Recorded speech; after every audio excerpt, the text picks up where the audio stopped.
Let's talk about George Michael and my relationship to Australia.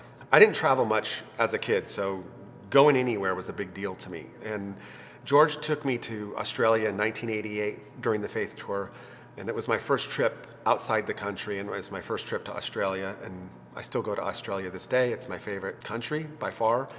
Sydney's my favorite city.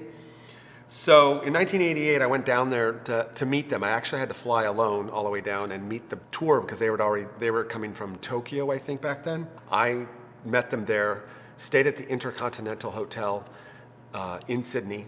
And the funny part of this is that I'd never been to a fancy hotel before. And George, you get these first class rooms, you get this first class everything. And I remember walking into the room and there was this refrigerator in there and I had full of drinks and food. And I thought, oh my God, this is amazing and free. And I didn't know it was a mini bar. So I ended up pretty much eating and drinking just about everything.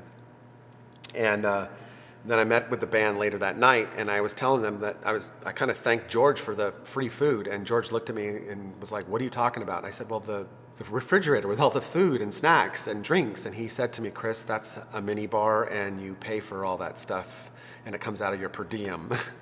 So I think I ate my entire per diem in the first night, and it was not cheap.